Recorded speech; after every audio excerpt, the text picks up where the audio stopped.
Hello, my Algebra 2 class and my Geometry class. Y'all need to know how to solve equations. This is one of the biggest things that you will have to know how to do. No ifs, ands, or buts about it. You need to know how to solve equations. So first off, these are the steps for 98-ish% of equations. Will it work for all of them? No. Will it work for most? Yes. So make sure that you have these somewhere in your notes. How do I solve for equations? These steps. Oh, I needed a drink. Okay. So, what do the steps say? And then we'll talk about what they mean. Step number 1, as you look at an equation, you're going to distribute if needed. Step 2, combine like terms on the same side if needed. Step 3, combine variables on opposite sides using addition and subtraction if needed. Combine constants on opposite sides using addition and subtraction if needed. Isolate the variable with multiplication or division. And then 6 is check by substitution. Are you always going to check? No. And these two steps are interchangeable. What's that mean? Well, how about we just take a look and see. So let's start off basic. We'll get a little bit trickier and we'll go from there. In geometry and algebra 2, more often than not, you will see something like a two-step equation. 3x minus 9 equals 15. When I look at this, the very first thing that I do, even though it's not a step, is find the balance point.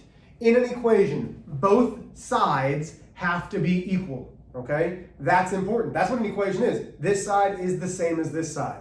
So the balance point is always through the equal sign.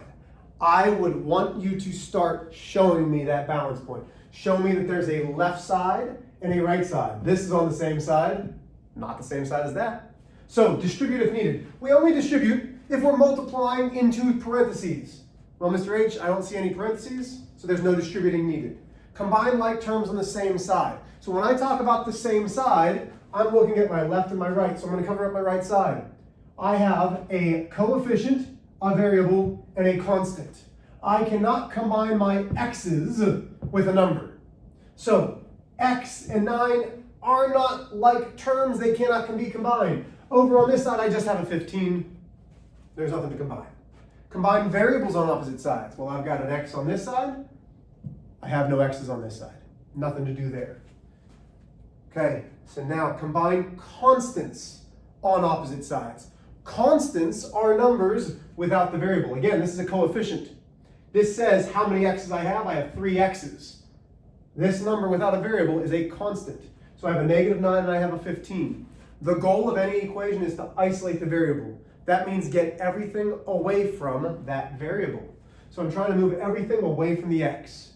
In this case, I'm moving the negative 9 to the opposite side. That's when we're going to use addition and subtraction using the inverse operation. So the inverse of a minus 9 is an adding 9.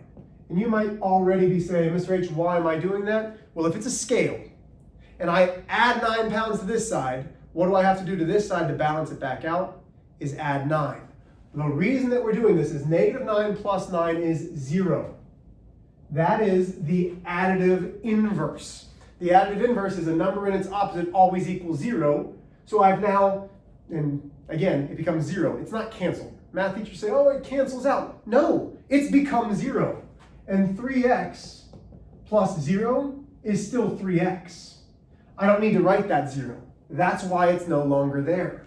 But because I had to add 9 to one side, I add 9 to the other to balance it.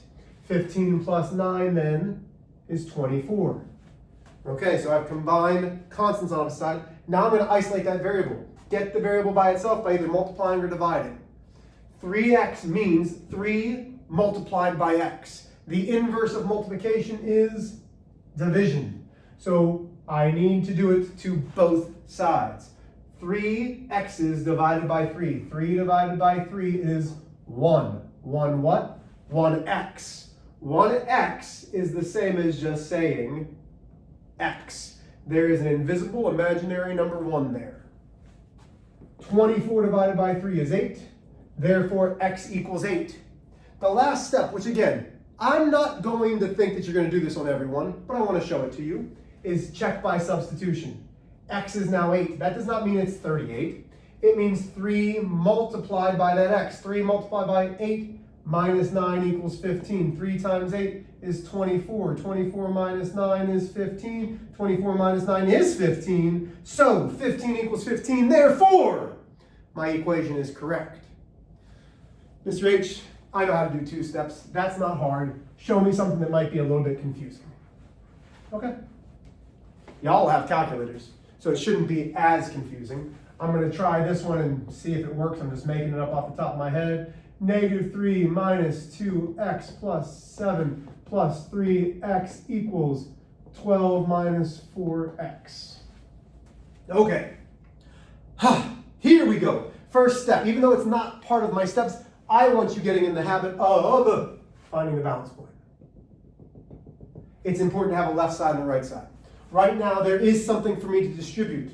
There's a number smack dab in front of a parenthesis. That means I am taking this positive 3 and multiplying it to every term inside those parentheses. So the negative 2x and the positive 7. Notice how I circled the number and the sign. I am multiplying. So I personally put my little dots up there so that I know I'm multiplying. 3 multiplied by negative 2x is negative 6x's. 3 multiplied by 7 is positive 21.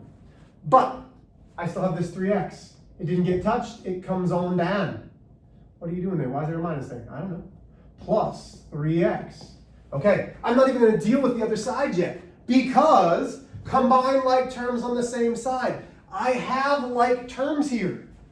I have 2 terms that have that x in them.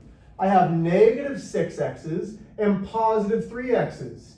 Negative 6 plus 3 is negative 3x plus 21. Mr. H, where did you get to 21? Well, I didn't touch it. So it just comes on down. You got to take that plus with it. So right now, I have simplified this left side as much as possible. Now we need to do the right side. Do I need to distribute? No parentheses. Do I need to combine like terms? 12, negative 4x. Well, 12 is a constant. Negative 4x is a coefficient and variable. Nothing. So all of this just drops straight down. 12 minus 4x. Okay, so I still have an equation. I've done steps 1 and 2. Combine variables on opposite sides. This is one of my favorites, and this is why I do it. Where's the smaller variable? Negative 3 or negative 4? Well, negative 4 is smaller. So I am going to always move my smaller variable to the opposite side. The inverse of negative is positive. I am adding 4x to both sides to keep it balanced. Negative 4x plus 4x is 0. That means 12 drops straight down because 12 plus 0 is still 12. That's the additive identity property. Negative 3 plus 4 is positive 1x, or just x. 1x is the same as x, plus 21. Okay, combine constants on opposite sides. Remember, the goal is to have x by itself. So we're moving everything away from the x. The opposite of positive is negative. Now, wait a minute, Mr. H. 21 minus 21 is 0. That's still the additive inverse property. Even though we're subtracting, 21 minus 21 can be said as 21 plus a negative 21. That's the additive inverse. That gives me 0. So x plus 0 is just the x. Okay, this is still 0. Do you need to write that step? Absolutely not. But you need to understand why we're doing it. We're getting rid of it from this side, and it becomes a 0. X plus that 0 is just the x. Equals 12 minus 21 is going to give me a negative 9. And now I have an answer of x equals negative 9. Could I substitute that back in and check it? Absolutely. Am I going to? Absolutely not. Not this time, because I don't have a calculator. If you guys want to plug negative 9 back in, substitute it in, and check it, by all means do that. But this is how we solve equations. If you do not have these steps in your notes, I would have how to solve equations on one big piece of paper, and I would absolutely have this copied down. You need to know how to solve equations in both algebra and geometry.